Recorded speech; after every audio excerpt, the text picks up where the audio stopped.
Hello friends, welcome back to BN Computer. So when you try to print something, let's try to print a test page. So यहाँ देख्न सक्नुहुन्छ no toner cartridge open the top cover and insert toner cartridge भनेर चाहिँ यसमा चाहिँ error आएको छ.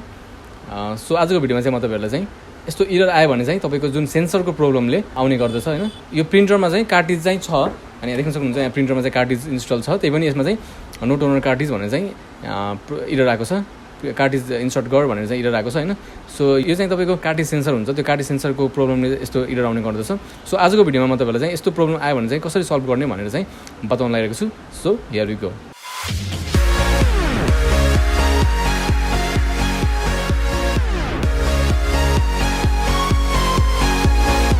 No cartridge भनेको छ तर चाहिँ कार्ट्रिज यसमा छ.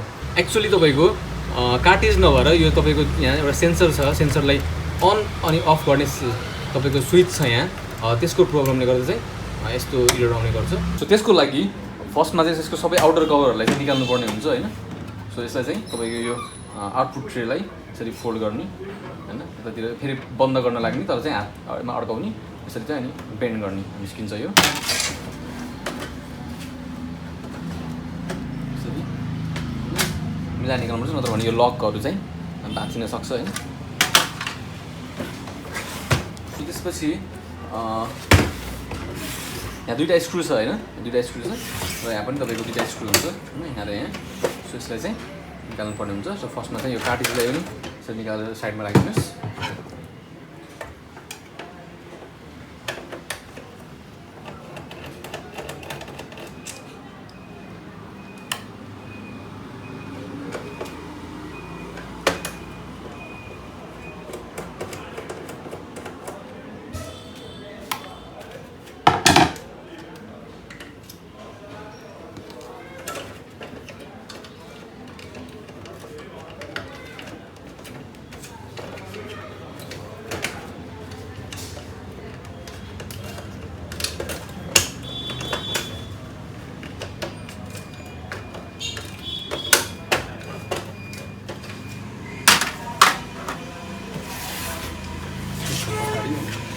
दुईवटा यो स्क्रुलाई पनि निकाल्नु पर्ने हुन्छ.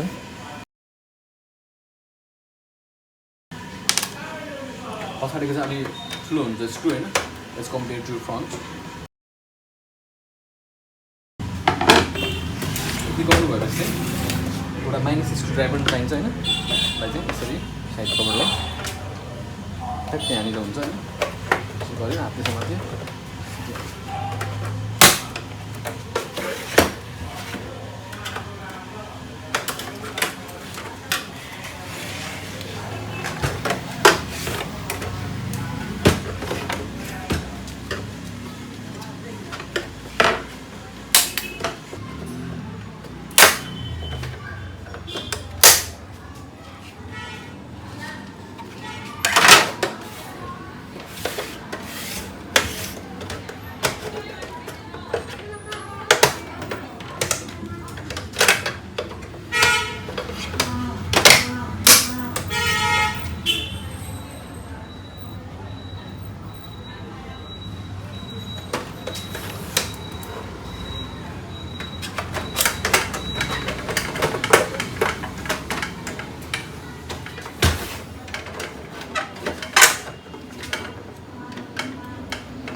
सो हाम्रो चाहिँ अब सबै आउटर कभरहरू चाहिँ यहाँबाट हामीले निकालिसकेको छौँ होइन सबै आउटर कभरलाई।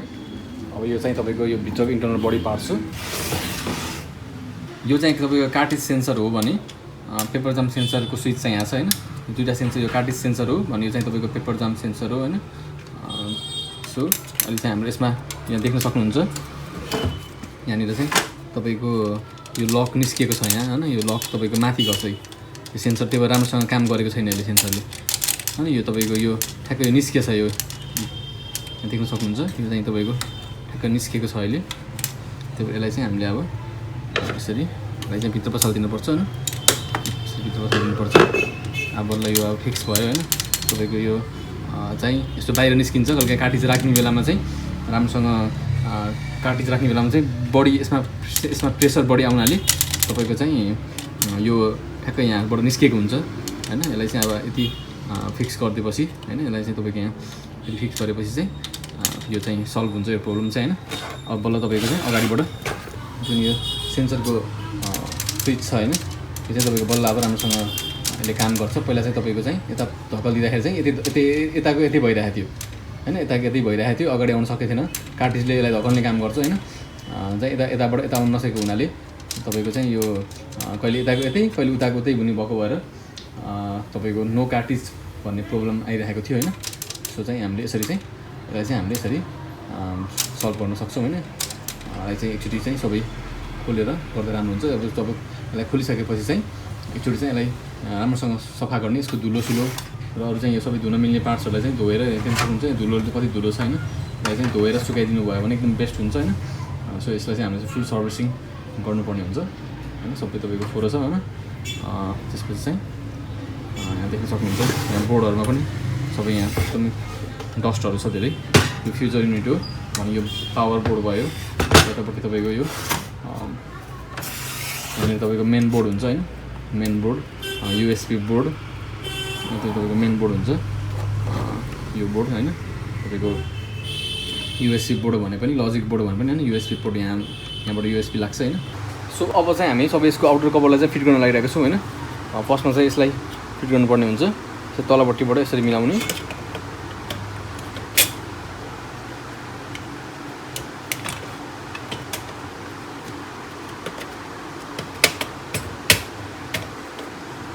अनि यो चुडी भएको नट चाहिँ तपाईँको यहाँ माथिपट्टि लाग्छ होइन। अब हामी रिपेयर सेन्सरलाई रिपेयर गरेर हामीले चाहिँ अब फिट गर्दैछौँ होइन। सो अर्को नटलाई चाहिँ एउटा यतापट्टि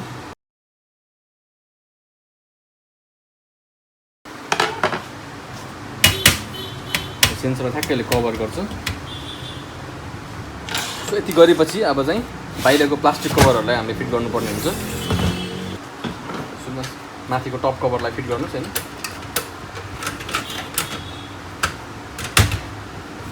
ठ्याक्कै नट लाउने ठाउँ चाहिँ एकदम टिपिक्क हुनुपर्छ है।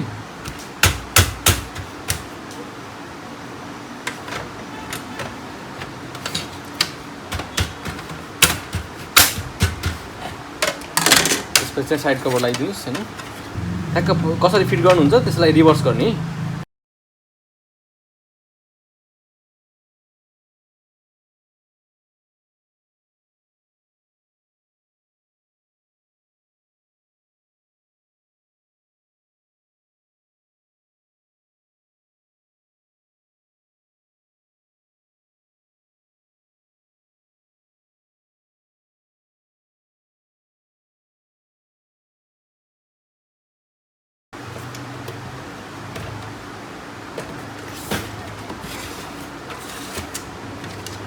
त्यसपछि यो ब्याक कभरलाई फिट गर्नु होइन। त्यसपछि यो ब्याक कभरलाई फिट गर्नुहोस्।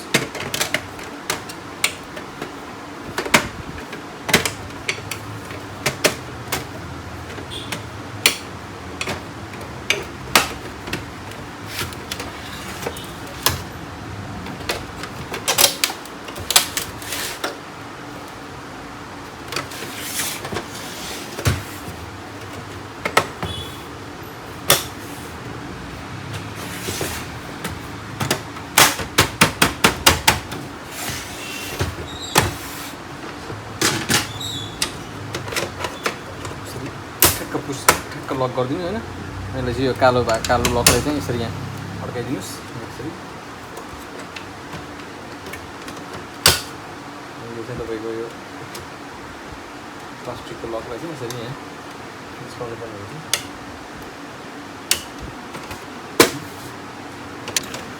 त्यसपछि यहाँ चाहिँ सानोवाला 2टा स्क्रुज,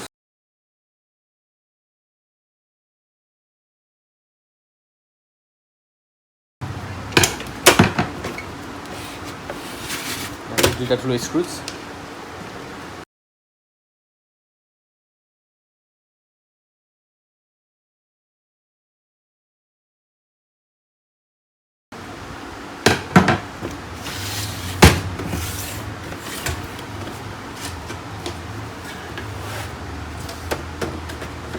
एउटा लक अड्काउनुहोस् होइन, फसाउनुहोस्। त्यसपछि फेरि अनि यस्तो बेन्ड गरेर होइन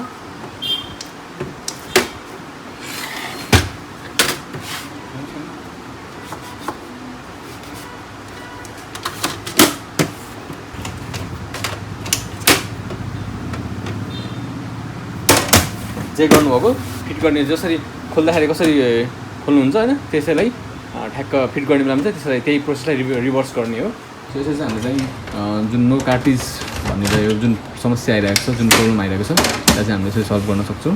सो नाउ यो printer is ready. Thank you for watching this video. I hope this can be helpful for you and see you in my next video. Bye by.